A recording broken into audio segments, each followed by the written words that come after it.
Hallelujah, hallelujah. खुदावंद का आत्मा आपकी लाइफ में एक बड़ा काम करने वाला है और वो आपको अपनी महिमा के लिए इस्तेमाल करने वाला है। और परमेश्वर ने मुझसे कहा है मैं लोगों को आगे बुलाया करूं और उन पर वचनों को डिक्लेयर करूं और घोषणाएं उन पे करूं। मैं अपने समय से पहले अब चर्च में आ जाता हूं और वेट करता हूं अपने समय की फटाफट कि मैं जाऊं, क्योंकि जो परमेश्वर ने आपके लिए सोचा है और जो वो करने वाला है, ये महान काम है, ये भयानक काम है, जो खुदावंद बड़े काम करने वाला है।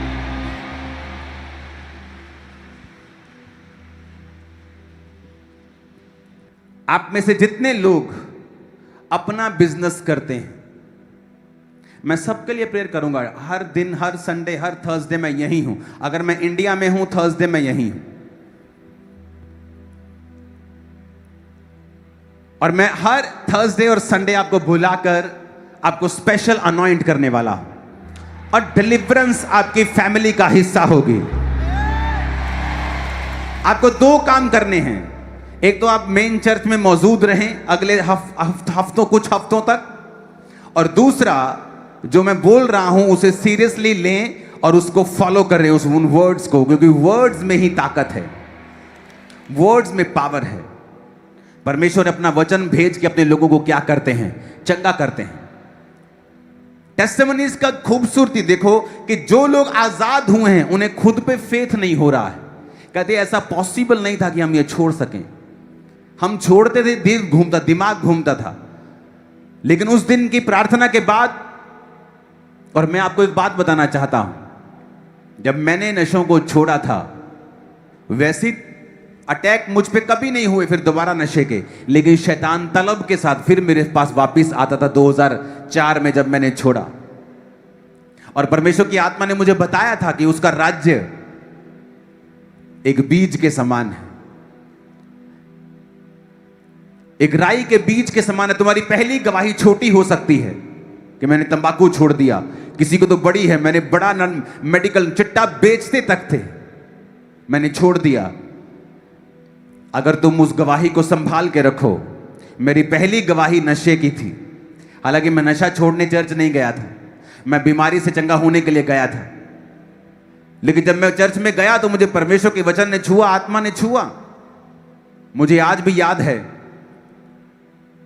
कि हमारा बिजनेस उस समय ग्रोथ स्टेज पे था, हम बड़ी जल्दी ग्रो कर रहे थे तो हमें गाड़ियां रेंट पे लेनी पड़ती थी। जब दुकानदारों के पास हम अपने सामान के पैसे लेने, क्योंकि हम होलसेलर थे तो पैसे लेने गाड़ी में हम जाया करते थे। मुझे आज भी याद है वो रेंटेड गाड़ियों में जब मैं महीने 2-2 महीने के लिए हम गाड़ियां ले लेते थे, तो मेरे फादर कहीं जा रहे हैं, मैं कहीं जा रहा हूं, तो मेरे पास एक छोटा सा बाइबल होती थी नीले रंग की।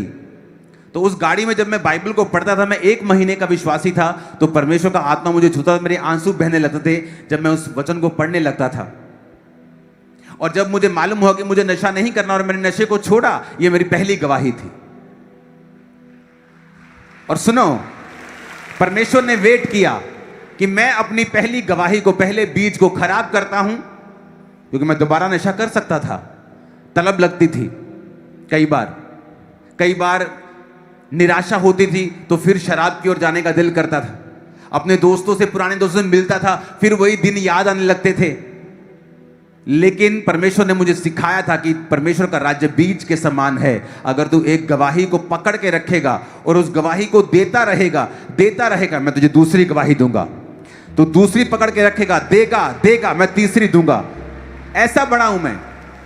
आज जो लोग देख रहे हैं, हमें भी ऐसा चर्च चाहिए, हमें भी ऐसी गैदरिंग, ऐसे मिरेकल्स चाहिए। तो मैंने शुरुआत की है पहली गवाही देने से। एक छोटा सा नशा, उसकी गवाही, शराब छोड़ी फिर उसकी गवाही, नशे छोड़ दिए, कंप्लीट छोड़ दिए, गवाही, और देता गया और उस गवाही को प्रोटेक्टेड रखा, क्योंकि शैतान चाहता है गवाही खराब हो, क्योंकि गवाही एक पावर है। बाइबल कहती गवाही के कारण और परमेश्वर के लहू के कारण तुम शैतान के ऊपर जयवंत हुए। तो गवाही एक बीज है तुम्हारी लाइफ में, चाहे छोटी सी गवाही क्यों नहीं है, उसे दो और उसे संभाल के रखो, उसे दो और उसे प्रोटेक्टेड रखो, उसे दो, सुरक्षित रखो, उसे खराब मत होने दो। अगर तुम्हारी गवाही है कि तुमने लड़ना छोड़ दिया है, दोबारा लड़ो मत। शैतान चाहता तुम्हारी गवाही खराब हो, क्योंकि उसे पता है कि यह गवाही दूसरी गवाही का बीज है। उसे पता है वो 2 गवाहियां अगली 4 गवाहियों का बीज हैं। अगर ये खत्म हो गई तो अगली कभी नहीं आएगी। जब दाऊद पाप में गिरा तो परमेश्वर ने कहा, दाऊद मैं तुझे बहुत कुछ देने वाला था और भी, लेकिन तूने जो अपनी गवाही को खत्म किया, अब मैंने फैसला कर लिया है वो चीजें मैं तुमको अब नहीं दूंगा। जब तक वो गवाही देता रहा कि परमेश्वर ने मुझे छोटे से उठाया है और परमेश्वर के वचन में बना रहा, तब तक परमेश्वर उसको नेक्स्ट गवाही देता रहा। ये मेरा सीक्रेट था। मैंने जिस किसी दुकानदार के पास जाना तो उसे जानबूझ के बताना कि मैंने फास्टिंग क्यों, मैं चाय क्यों नहीं पी रहा हूं, मैं कुछ खा क्यों नहीं रहा हूं। उसे बताना कि मैं रोजे रखा हूं, मैंने फास्टिंग की, मैं उपवास रख रहा हूं। और उसे अपनी गवाही देने की मैं नशा करता था। वो हैरान होते, अच्छा तुम नशा करते थे? उस समय मैं सिर्फ 20 साल का था, 19.5 साल, 20 साल का। और 14 साल की उम्र से मैंने नशा करना शुरू कर दिया था। और वो इतना बढ़ गया था कि वो ओवरडोज लेके, मुझे आज भी याद है, परमेश्वर ने मुझे मौत से बचाया। मुझे मालूम नहीं इतना कि उस समय मैं क्रिश्चियन था या नहीं था, शायद नहीं था।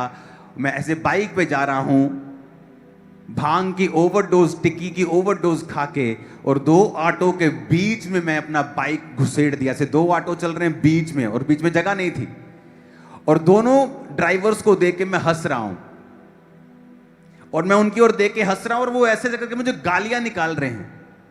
और मैं जब वो गालियां निकाल रहे तो मैं सोच रहा हूं, ये मैनू गाला क्यों कड्डी जाते, ये मुझे गाली क्यों निकाल रहे हैं, और मैं हंस रहा हूं। और इमेजिन करो वो बाइक किसी गाड़ी के नीचे आता या किसी जगह घुस जाता या एक्सीडेंट हो जाता, और मेन रोड के ऊपर की बात कर रहा हूं। और इस कंडीशन पे पहुंच गया था मैं। और जब परमेश्वर ने मुझे उससे आजाद किया, मैंने उसको एक हथियार बनाया और रोज गवाही दी। जब एक गवाही रोज दी, परमेश्वर ने दूसरी गवाही लाइफ में भेजी। फिर 2 दी, तीसरी आई, 3 दी, चौथी आई, 5 दी, और हजारों टेस्टिमनीज मैंने रिसीव की खुदाबंद से। मैंने अपनी गवाही को खराब होने नहीं दिया। अपने पड़ोसी को बोलो, अपनी गवाही को खराब होने मत देना। आमीन। क्योंकि तुम्हारी यही गवाही तुम्हारे अगले गवाही का बीज है। आप ब्लेस्ड हैं यीशु के नाम में। जितने लोग जॉब नहीं, कोई बीमारी वाले नहीं, पेट दर्द वाले नहीं, नशे वाले नहीं, जो लोग अपना बिजनेस करते हैं, हाथ उठाओ। जो अपना बिजनेस, चाहे वो शॉप है, चाहे वो दुकान है, काम है, जो अपना बिजनेस करते हैं, आगे आ जाओ। ओके, भाग के मत आना, आराम से आना। मेरे पास फुल नाइट है। पास्टर्स, होली स्पिरिट ने आज मुझे बताया है कि वो आपको भरेगा। आप जहां भी बैठे हैं, कोशिश कीजिए पास्टर सेक्शन में चले जाइए। सब जन खड़े हो जाओ और वर्शिप करेंगे अपने हाथों को उठा के।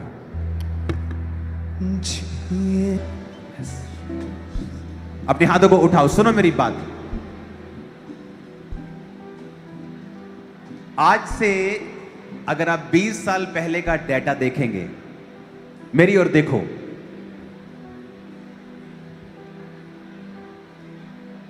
एक नॉइज कैंसिल करो। एक नॉइज आ रही है, किस चीज की है?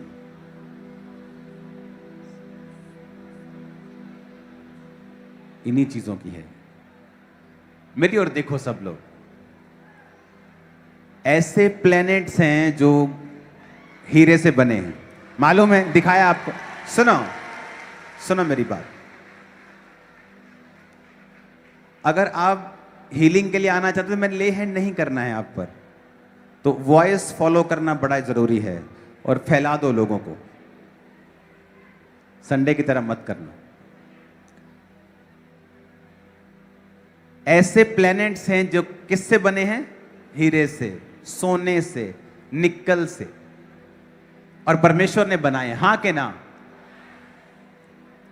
आपको मालूम है बाइबल में आपके लिए, मेरे लिए एक फाइनेंशियल प्रॉमिस है।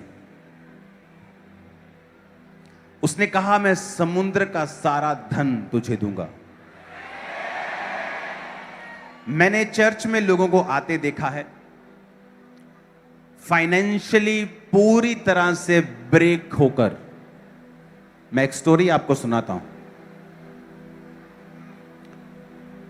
ओके, आप जहां हैं वहां बैठ जाइए। अगर आप यहां पीछे आ सकते हैं, अगर टीम इतनी बुद्धिमान है और ये वाइट कपड़े वाले लोगों को डिस्टर्ब ना करें अगर, और उधर खाली जगह पे जाने दे, तो बड़ी कृपा होगी महाराज आपकी। और सबसे बड़ी बात है, ये सुनते भी नहीं है लोग, ये तो खासकर ये वाइट कपड़े वाले लोग जो हैं, वो देखो पीछे कितनी जगह है। एक आदमी आया इस चर्च में, 2011-12 की बात है।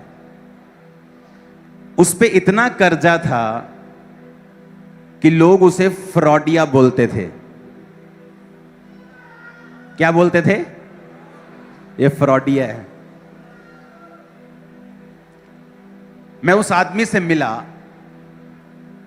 उसकी मंशा नहीं थी कि वो कुछ ऐसा करे, लेकिन जिस काम में वो हाथ डालता था वो काम फेल होता था। उसने मान लो दुकान खोल ली, कमेटी उठा ली, कमेटी दुकान में डाली, वेस्ट हो गया। अब कमेटी दे नहीं हो रही तो लेनदार जो है वो फ्रॉडिया कह रहा है। कितने मेरी बात को समझ रहे हैं? जब उसने चर्च में आया, मैं उससे ज्यादा नहीं मिला, एक बार मिला। मैंने बोला वचन को फॉलो करो। आप चाहे गरीब हो चाहे अमीर हो, टाइदिंग को फॉलो करो, पवित्रताई को फॉलो करो। आज से 20 साल पहले दुनिया में जितना इवेंजलिज्म होता था, 90% के पीछे अमेरिका था। उस 90% इवेंजलिज्म के पीछे अमेरिकन बिजनेसमैन थे जो सपोर्ट करते थे कि हम इस इवेंजलिज्म में चर्चिस के साथ है। कोई एक चर्च थोड़ी था, लाखों चर्च थे। एक दो चर्च थोड़ी इतना काम कर सकते हैं, लाखों चर्च थे। आज आप दुनिया का सबसे बड़े बिजनेसेस उठा के दे लो, कहां पैदा होते हैं वो? अमेरिका में। क्यों? एक स्पिरिट, आप जानते हैं एक स्पिरिट होती है। जब खामरा चर्च शुरू हुई तो टेंट रिवाइवल शुरू हुआ, हीलिंग शुरू हुई, डिलीवरेंस, सभी ने फॉलो किया। वो उसे कॉपी नहीं कह सकते, ये स्पिरिट है। क्या है ये स्पिरिट होती है। वहां स्पिरिट ने फॉलो किया और लोगों ने टेस्टिमनीज को फॉलो किया। अच्छा, तेरा बिजनेस कैसे बढ़ा? मैं गॉस्पेल के लिए अपने आप को दिया, मेरा पार्टनर परमेश्वर है। आज भी अगर आप देखें, यहूदी लोगों ने दुनिया के सबसे बड़े बिजनेसेस को संभाला हुआ है। अपने हाथ नीचे करके ध्यान से सुनो मेरी बात। बैठ जाओ, सभी बैठ जाओ और सुनो। ऐसा लग रहा है क्लास शुरू हो गई जीसस क्राइस्ट की, वो बोल रहे हैं मेरे अंदर से, आप सुन रहे हैं। सुनो, 90% थोड़ा नहीं होता। स्पिरिट ने क्या किया? क्या किया? स्पिरिट ने फॉलो किया, गवाही को सुना। अच्छा, तेरे जीवन में ऐसे काम हुआ, मैं भी फॉलो करूंगा। मैं भी क्या करूंगा? दुनिया का 90% बड़ा मीडिया यहूदी लोगों ने खरीदा हुआ है, डायरेक्टली इनडायरेक्टली। मैं अमेरिका में था, अगर वो चर्च की पिक्चर दिखा सकते हो दिखाना दोबारा से, अगर है तुम्हारे पास स्विचर। वो जो बड़ी ब्यूटीफुल चर्च में मैं गया था अमेरिका में, वो फोटो अगर तुम्हारे पास पड़ी हो तो दिखाना। मैं वहां पे था और वहां मुझे बताया गया कि ये एक थिएटर था और यहां पर पोर्नोग्राफिक थिएटर था, नंगी लड़कियां परफॉर्म करती थी वहां पे। वो देखो आ गया चर्च। इसकी आज के डॉलर में अगर हम वैल्यू लगाएंगे तो आज उसकी 900 करोड़ बन चुकी, 900 से भी ज्यादा। आज अगर आज की डॉलर की वैल्यू लगाओ तो 950 करोड़ के करीब, उससे ज्यादा। क्योंकि 100 मिलियन आदमी इसका वैल्यू लगा के गया थोड़े दिन पहले कि मुझे बेच दो, क्योंकि ये टाइम स्क्वायर पे है, ये जो दुनिया का सबसे महंगा एरिया है वहां उसके सेंटर में है, कि मुझे बेच दो 100। अगर वो नेगोशिएट करेंगे मैं 150 मिलियन लेना है तो 150 मिलियन यानी कि वो 1350 करोड़ की भी वो बेच सकता है, उससे भी ज्यादा 1400 करोड़ की बेच सकता है। ये चर्च एक बिजनेसमैन ने खरीदी थी। वो आया और उसने देखा ये पोर्नोग्राफिक थिएटर है, उसने वो पोर्नोग्राफिक थिएटर खरीदा, गलत काम बंद हुए और उसने वो चर्च, उसकी पिक्चर तक नहीं लगी, उसका नाम तक नहीं है चर्च में, है कौन? पर वो एक बिजनेसमैन था, और उसने वो चर्च खरीदी और एक एनजीओ को उसने वो दान दी। ये नहीं कि चर्च उसी के नाम पे है और वो आता है हर बार तालियां बजवाने और हार डलवाने। बहुत से लोग ऐसा करते हैं कि एक छोटा सा चर्च बनाएंगे, फिर हर साल आएंगे वहां हार डलेंगे, फिर उनकी वो प्रीच करेंगे वहां पे कि मैंने बनाया है, और वहां उसकी फोटो तक नहीं है, नाम तक नहीं है, क्या है नाम क्या है, कोई पत्थर तक नहीं लगा। इमेजिन करो, वो आया, करोड़ों का चर्च खरीदा और आज वहां हर सर्विस फुल होती, चर्च भरी होती, हर सर्विस। और टाइम स्क्वायर के ऊपर मैं आपको बता देता हूं, खतरनाक जगह है दुनिया की, वो मैं आपको बता देता हूं, सीरियसली कह रहा हूं। टाइम स्क्वायर पे अगर आप खड़े हो जाएंगे, शॉकिंग बता रहा हूं मैं आपको, और आप होटल्स की ओर देखेंगे, ऐसे होटल्स की ओर आपको लोग गलत काम करते हुए नीचे से दिख जाएंगे ऊपर, अपने बेडरूम में। अभी भी चले जाओ, मैं आपको गारंटी देता हूं, शनिवार संडे चले जाओ, आपको नीचे से दिख जाएगा।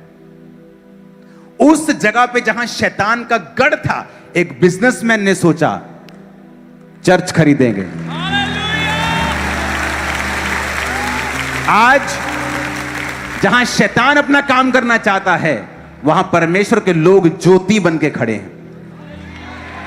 उस चर्च के बनने के बाद वहां फिर रूल बन गया कि अब कोई थिएटर बिकेगा नहीं, अब चर्च नहीं बनने देंगे। इतना शैतान सक्रिय रहता है परमेश्वर का काम रोकने के लिए। अब वो तो बिक गई थी बिल्डिंग, अब तो चर्च बन गई, अब तो उसके कोई रोक नहीं सकता, नेक्स्ट कोई ना बने। और आज भी वो लोग, कुछ लोग, उस शैतानी लोग उस चर्च को खरीदना चाहते थे। सोचते पास्टर को थोड़ा लालच देते हैं, 1000 करोड़ कौन ठुकरा सकता है, कहता नहीं बेचेंगे। जीसस क्राइस्ट, बाइबल कह दी, जब वो जाते थे तो वो औरतें उनके संग थी जो अपनी संपत्ति से परमेश्वर की सेवा करती थी। प्रेरितों के काम की सेवकाई लोगों की कलीसिया के अपनी प्रॉपर्टीज के कारण फैली थी, जो उन्होंने परमेश्वर में बोई थी। कितने मेरी बात को समझ रहे हैं? परमेश्वर आपको बिजनेस में बढ़ा सकता है, लेकिन आपका दर्शन क्या है? मेरा दर्शन था, परमेश्वर मुझे चर्च दे, मुझे लोगों का पैसा नहीं चाहिए, वो मुझे बड़ा चर्च चाहिए, फिर मैं अपना एक बहुत शानदार अपनी चीजें बनाऊंगा। जब दर्शन ही गलत है तो परमेश्वर देता ही नहीं। मैंने शुरू से टीम को बनाया, लोगों को बनाया। 2016 में ये पंजाब की सबसे बड़ी और इंडिया की दूसरी तीसरी सबसे बड़ी चर्च थी, और मेरे पास अपना घर नहीं था, अपना घर नहीं था, रेंटेड हाउस पे था मैं।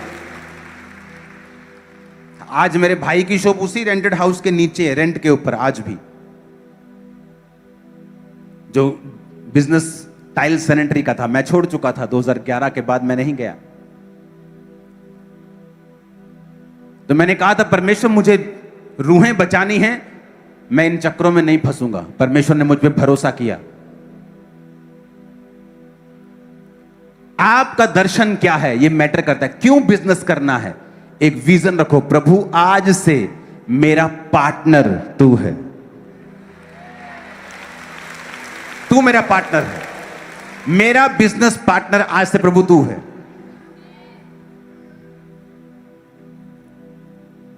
मेरे पास समय नहीं है कि मैं बिजनेस करूं, मैं कर सकता हूं, मेरे पास पहुंच है, मैं जल्दी चीजों को पास करवा सकता हूं, कर सकता हूं, लेकिन मेरा चर्च का विजन इतना बड़ा है कि मेरे पास कोई काम करने का समय नहीं, पर्सनल चीजों को लिए भी समय नहीं होता। सुनो, लेकिन मैं अगर करूंगा फ्यूचर में बिजनेस तो खुदा को कहूंगा तू मेरा क्या है? पार्टनर है। अगर मैं ये घर बेच रहा हूं बना के तो तू मेरा क्या है? पार्टनर है। जिस बिजनेस का पार्टनर परमेश्वर हो वो फेल हो जाएगा। तो बढ़ना जो है ये हमारे ऊपर निर्भर करता है। किसके ऊपर निर्भर करता है? हमारे ऊपर, परमेश्वर के ऊपर निर्भर नहीं करता है। मैंने आपको बताया था कि मैं हर हफ्ते अपना टाइथ निकालता हूं ताकि मुझसे भूल ना हो, एक्स्ट्रा निकालता हूं कि कभी मिस ना हो जाए ताकि मैं उसको कवर कर दूं पहले से ही। और वो टाइथ नहीं होता, मैं बोलता टाइथ हूं लेकिन वो टाइथ नहीं, वो ज्यादा होता है। मैंने अपनी लाइफ में परमेश्वर को प्रथम स्थान दिया और वो जिसकी मैं गवाही दे रहा था, वो जिसको लोग फ्रॉडिया बोलते थे, आज इस चर्च का फाइनेंशियल सपोर्टर है वो। और लाखों में बीज लेके आता है। और कभी क्या था वो? एक फ्रॉडिया। लेकिन समय लगा और वचन पे उसका खड़ा रहना, परमेश्वर पे भरोसा रखना, पवित्रताई में रहना, प्रार्थना में रहना, बीजों को बोना, घटी में भी उसकी लाइफ को परमेश्वर ने सेम नहीं रहने दिया। चर्च में ऐसे बच्चे आते थे जो जिनके घरों में राशन जाता था, वो फॉरेन सेटल्ड है। चर्च ने हेल्प नहीं की, ऐसा नहीं कि चर्च ने कुछ पैसा दिया वो फॉरेन चले गए, नहीं, खुदा ने काम किया। चर्च के वॉलंटियर्स है जो आज फॉरेन ब्रांचेस संभालते हैं, खुदा ने काम किया। परमेश्वर कार्य करता है। हमें ये अपनी लाइफ को परमेश्वर को दिखाना है कि प्रभु आज से जो मेरा जीवन है मैं पूरी तरह से तुझे डेडिकेट करता हूं। मेरा बिजनेस तुझे डेडिकेट करता हूं, मेरी कमाई मैं तुझे डेडिकेट करता हूं। मैं अपनी कमाई से तेरे नाम की महिमा करूंगा, मैं चर्च को सपोर्ट करूंगा, तेरे कामों को सपोर्ट करूंगा। आज जब मैं अंदर बैठा हुआ था अपने ऑफिस में तो परमेश्वर का आत्मा मेरे दिल में एक बर्डन को डाल रहा था। बहुत जल्दी मैं एक बाइबल बनाने वाली किसी एनजीओ से या कंपनी से बात करके लाखों बाइबल्स खरीदने वाला हूं बांटने के लिए। तो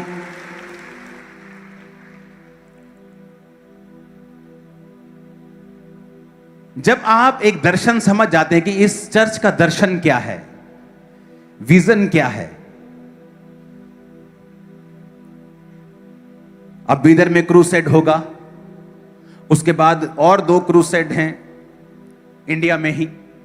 एक एक क्रूसेड 70-70 लाख, 80-80 लाख का खर्चा है, एक एक क्रूसेड।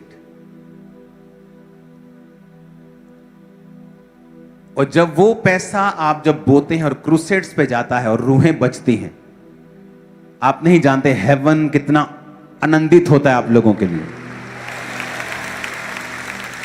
बाइबल इतनी ट्रू है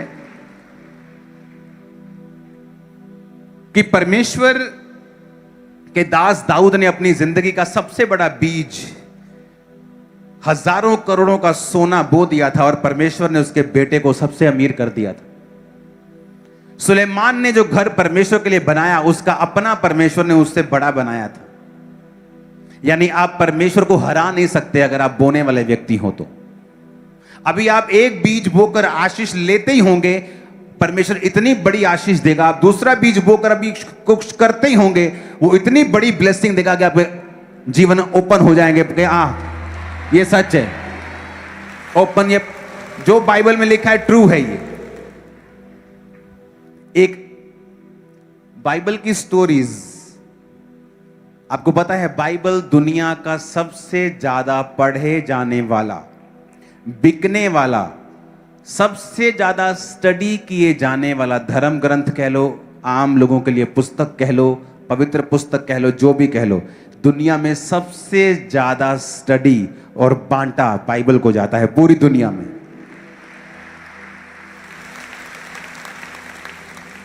एक बाइबल में जिक्र है मैं ये आपको इसलिए बता रहा हूं कि आपको मालूम हो कि आप किसी कागजी परमेश्वर की बात नहीं सुन रहे हैं। आपका परमेश्वर जो है वो रियल है और वो असली है।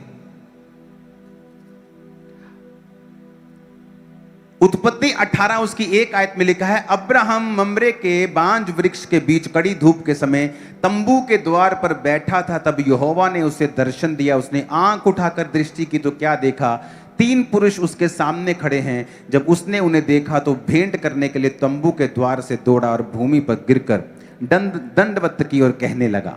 अब यहां पर 3 जन अब्राहम को मिलते हैं। वो दंडवत करता है, कहता है, आओ अतिथि, मेरे घर में आओ, बिना कुछ खाए मेरे घर से मत जाना। जब वो उसने बुलाया और उनको खाना खिलाया, जाते वक्त वो कह उठे कि अब तेरी पत्नी के पुत्र होगा।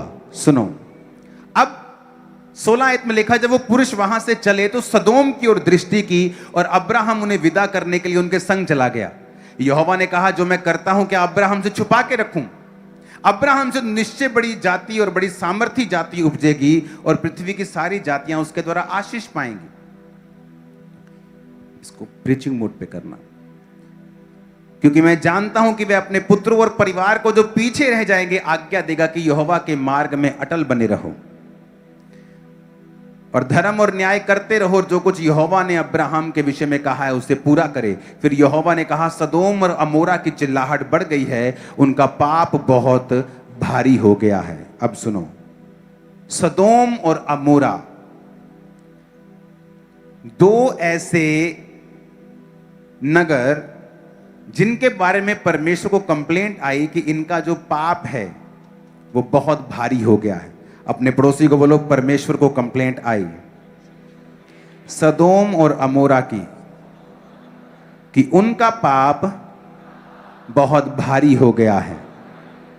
Hallelujah, praise the Lord everyone. मैं आशा करता हूँ आज जो वचन आपने अपोस्टल अंकुर नरूला जी के द्वारा सुना है, आपने उस वचन के द्वारा बहुत ज़्यादा आशीषें पाई होंगी मेरे प्रियो, क्योंकि जब हम परमेश्वर के दास अपोस्टल अंकुर नरूला जी के द्वारा जो वचन सुनते हैं वो वचन परमेश्वर की ओर से होता है। और आज जो वचन उन्होंने आपको समझाया है, जो सिखाया है, मैं आशा करता हूँ उस वचन के द्वारा आपकी आत्मा में परमेश्वर ने आपसे बातें करी होंगी। तो मेरे प्रियो, मैं आपको बता देना चाहता हूं कि अगर आप हमारे चैनल प्रेज द सैमुअल पर पहली बार आए हो तो सब्सक्राइब करिएगा, क्योंकि इस चैनल पर आपको ऐसे ही परमेश्वर के दास के गहरे वचन के वीडियोस मिलते हैं। और हाँ मेरे प्रियो, अगर आपके जीवन में आपकी कोई प्रार्थना रिक्वेस्ट है तो वो रिक्वेस्ट आप हमें कमेंट कर सकते हैं, क्योंकि हम आपकी हर एक कमेंट्स को पढ़ते हैं और हम आपके लिए प्रार्थना करते हैं। अगर आपके सच में, अगर आपके जीवन में आपकी कोई भी प्रार्थना रिक्वेस्ट है, अगर आप बीमार हो तो आप अपनी प्रार्थना रिक्वेस्ट हमें कमेंट कर सकते हो। आपके जीवन में जो भी आपकी प्रार्थना रिक्वेस्ट है वो आप हमें कमेंट करिए, ताकि हम आपके लिए मिलकर प्रार्थना करें। हालेलुया। और मेरे प्रियो, अगर आपके जीवन में आपकी कोई गवाही है जिसे आप शेयर करना चाहते हो और आपको उस गवाही को दूसरों के साथ में शेयर करने में डर लगता है, आपको झिझक लगती है कि मैं कैसे बताऊंगा यार, मैं कैसे बोलूंगा यार, तो उस गवाही को आप हमारे YouTube चैनल के जरिए से दूसरों तक पहुंचा सकते हो। मेरे प्रियो, मैं आपको बता देना चाहता हूँ, आपके जीवन में अगर आपकी कोई गवाही है तो उस गवाही को आप हमें इस व्हाट्सअप नंबर पर व्हाट्सअप करिए, क्योंकि उस गवाही के ऊपर हम पूरा डिटेल में एक यूट्यूब वीडियो बनाएंगे और उस वीडियो के द्वारा लाखों लोग बचाए जाएंगे। जब लोगों के जीवनों में आपकी गवाही पहुंचेगी, आपका संदेश पहुंचेगा, तो उन लोगों का हृदय बदलेगा और उनका जीवन बदल जाएगा। हालेलुया। वो जानेंगे कि परमेश्वर कितना महान है, परमेश्वर कैसे बड़े बड़े काम करता है। तो मेरे प्रियो, आप अपनी गवाही को जरूर हमारे साथ में शेयर करिएगा। तो आइए, जो वचन आपने सुना है उस वचन के लिए हम एक प्रार्थना करते हैं, उसके बाद में हम इस वीडियो को खत्म करेंगे। सर्वशक्तिमान महान यहोवा परमेश्वर प्रभु यीशु मसीह, हम आपके सम्मुख आते हैं परमेश्वर। मैं इस भाई को, इस बहन को तेरे सम्मुख लेकर आता हूँ। आज जिस इस भाई ने, इस बहन ने जो वचन सुना है प्रभु यीशु, उस वचन के गहरे वेदों को परमेश्वर के जीवन में आप प्रकट करिएगा। खुदावंद परमेश्वर, उन वचनों को कोई अंधकार की शक्ति इनके हृदय से चुरा ना सके प्रभु जी। वो वचन इनके जीवन में गहरे काम करें, गहरी आशीषें आए परमेश्वर। इनका जीवन एक सामर्थ्य जीवन, एक शक्तिशाली जीवन बन जाए। सर्वशक्तिमान परमेश्वर, आपकी दया, आपका अनुग्रह इनके जीवन में बना रहे। ये बहन, ये भाई पूरी रिद्धि के साथ में परमेश्वर तेरे आशीषों के वारिस होने पाए। तेरी महिमा के कारण बनने पाए परमेश्वर। इनके जीवनों में तेरी इच्छा को मैं मांगता हूँ। सामर्थी परमेश्वर, तेरी दया को इनके जीवन में मैं मांगता हूँ परमेश्वर। तेरी इच्छा को मैं इनके जीवन में मांग लेता हूँ परमेश्वर। आप दया करें खुदाबंद, इसके परिवार में आशीष आने दे, इसके घर में, इसकी फैमिली में आशीष आने दे परमेश्वर। इस प्रार्थना को हम यीशु मसीह के नाम में मांगते सुनी ग्रहण करिए, आमीन। अगर आपने इस प्रार्थना को रिसीव किया है तो कमेंट में आमीन लिखिए और इस वीडियो को एक व्यक्ति के साथ में जरूर शेयर करिए। मेरे प्रियो, आप इस वीडियो को एक व्यक्ति के साथ में जरूर शेयर करिएगा ताकि उसके जीवन में भी इस वचन के द्वारा आशीष आए। और हाँ मेरे प्रियो, अगर आपका जीवन बहुत ज़्यादा परेशान है कि परमेश्वर आपकी प्रार्थनाओं को नहीं सुन रहा, आपको नहीं पता कि किस तरह से हमें परमेश्वर से प्रार्थनाएं करनी चाहिए, आपको नहीं पता कि हमें प्रार्थना में कैसे कैसे और कौन से शब्द बोलने चाहिए, तो मेरे प्रियो, ये जो आपको स्क्रीन पर वीडियो देख रहा है, आप इस वीडियो पर क्लिक करिए। आप जब इस वीडियो को देखोगे तो आप जानोगे कैसे हमें प्रार्थना करनी चाहिए, हमें प्रार्थना में कौन से शब्द बोलने चाहिए, प्रार्थना हमें किस तरह से करनी चाहिए। जब आप इस वीडियो को देखोगे तो आप जानोगे मेरे प्रियो। चाहिए इस वीडियो को देखिए, मैं आपको वहीं मिलता हूँ। प्रभु आपको आशीष दे। आप सबको जय मसीह।